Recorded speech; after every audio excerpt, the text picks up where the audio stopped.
36 साल पुराने मामले में जेल से छूटने के बाद पप्पू यादव आज पटना पहुंचे हैं। आप देख सकते हैं यहाँ पे उनका स्वागत किया जा रहा है। जो पार्टी के सभी नेता हैं यहाँ पहुंचे हैं, इनका स्वागत कर रहे हैं। हम सीधा पप्पू यादव से बात करेंगे। पप्पू यादव आज पटना पहुंचे। पप्पू यादव जी आज पटना पहुंचे हैं, किस तरह से 5 महीने आपके कटे? मूसा मारते मारते आधा पानी में। आपको मैं क्या बोलूं, मेंटल टॉर्चर, फिजिकल टॉर्चर, पारिवारिक टॉर्चर और समाज से दूर रखना और अपने सेवा और कर्तव्यों से रोक देना मेरे लिए मौत से बदतर हो जाता। 4 हाथ के रूम में जिस केस का कोई मतलब नहीं, आज उसमें रिहाई मिली। पहले भी उसमें 4 लोग रिहा हो चुके थे और ये सबको पता था कि केस में पप्पू यादव नहीं है। 30 साल पहले भी ऐसी ही साजिश रची गई थी माफियाओं के द्वारा, और फिर दारू माफिया, बालू माफिया, सिरिंज माफिया, फर्जी nursing home mafia, drugs mafia, ambulance mafia, सब लोगों ने मिलकर, कई मंत्री इसमें इन्वॉल्व, कई एमपी इन्वॉल्व। नीतीश जी का मिजाज को मैं जानता हूं, वो ऐसे चीजों के प्रति उनकी राजनीतिक ऐसे रूप से किसी का बदला लेना, उसका स्वभाव कम रहा है। लेकिन किस नेचर के चलते है उन्होंने, किसके दबाव में, क्या कारण है, गठबंधन को तोड़ने की धमकी दे दी। बहुत मंत्रियों के पैसे इन्वॉल्व हैं यहाँ नर्सिंग होम में, सबके पेट में दर्द थे। ड्रग्स माफिया सभी लोगों ने मिलकर पैसे दिए, उसमें 2-3 पदाधिकारी, एक सीनियर पदाधिकारी पटना के, सब इन्वॉल्व। तो मैं सिर्फ इतना ही कहूंगा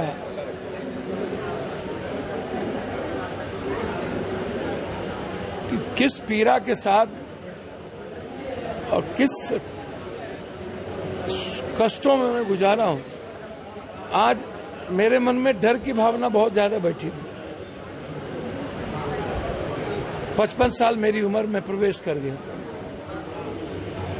और मुझे लगता है 14 साल या 15वां साल से मेरी संघर्ष शुरुआत हुई और लगातार अनवरत, कोई एक दिन नहीं, कोई एक कोरोना नहीं, अगला कोरोना, ये कोरोना, शेल्टर हाउस, चिमकी बुखार,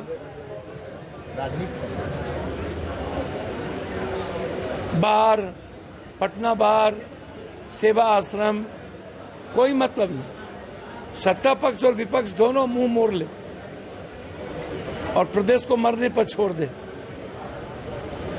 एक माँ बच्चों को छोड़ दिया, एक बच्चा अपने पिता को छोड़ दिया, एक पति पत्नी को छोड़ दिया, उसकी लाश को हम उठाते थे।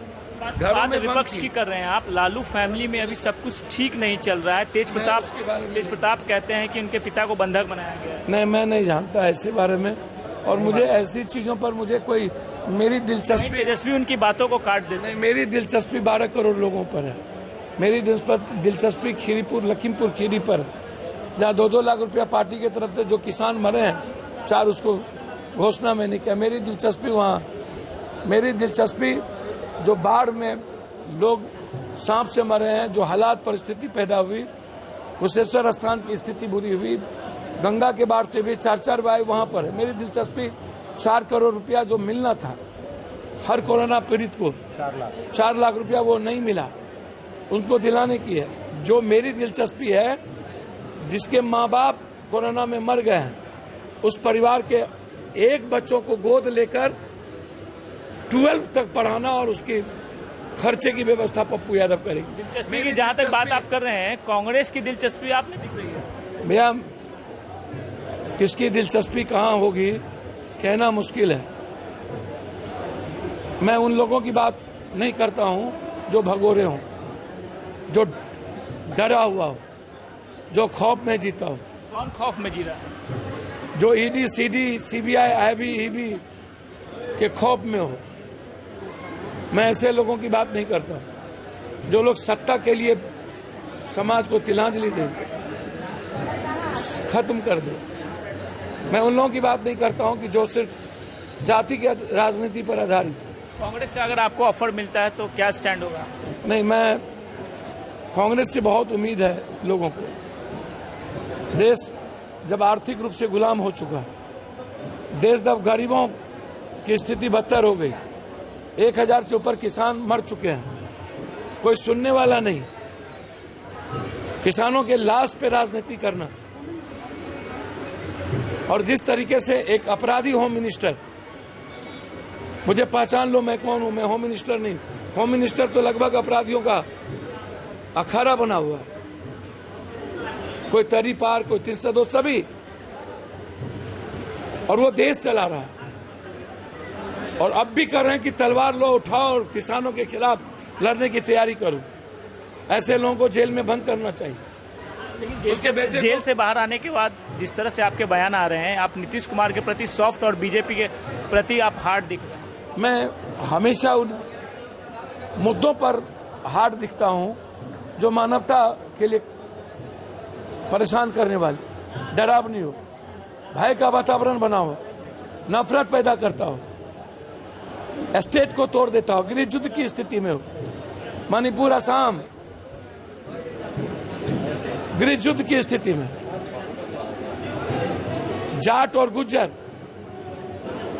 दलित एक तरफ, हर किसान सिख एक तरफ,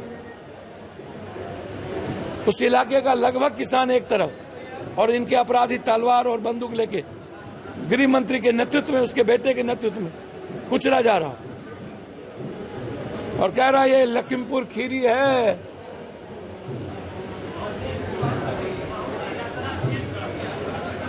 कापर करूस पिया सिंगार, सैया भेल कोतवाल तो डर का है का। आखिरी सवाल पप्पू जी, आप मुझे ये बताइएगा, कांग्रेस की तरफ से अगर ऑफर आता है तो आपका क्या स्टैंड होगा? साफ साफ बताइए। कांग्रेस को नेतृत्व करना चाहिए देश को बचाने की, जो कर रही है।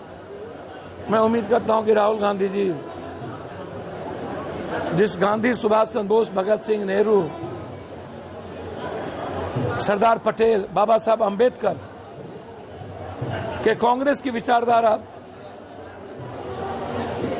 और जिस तरीके से मंगल पांडे से लेकर चंद्रशेखर आजादों की विचारधारा को नए राजशेखर गुरु, नए कांग्रेस के निर्माण में जो वो लगे हैं, अब उन्हें तय करना वो राजा है कि आप उनका साथ दीजिएगा। निश्चित रूप से जब वो स्वतंत्र होकर अच्छे उम्मीदवार के साथ उतरेंगे तो जन अधिकार पार्टी बिहार के निर्माण में, बिहार के सम्मान में और बिहार बचाने में हमेशा खाद बनी है, और हम खाद बनेंगे। मैं उम्मीद करता हूं कि दोबारा वो फिर बैसाखी के सारे कदम ना बढ़ाए। तो ये थे पप्पू यादव, जिन्होंने साफ तौर पे कहा कि अगर कांग्रेस देश हित में कार्य करती है तो हम उनका साथ देंगे। उन्होंने साफ तौर पे ये भी कहा है कि जो यूपी में हिंसा हुई है और जो किसान मारे गए हैं, उनके परिवार को 2-2 लाख का मुआवजा भी देंगे। सुजीत कुमार, बिहार तक, पटना।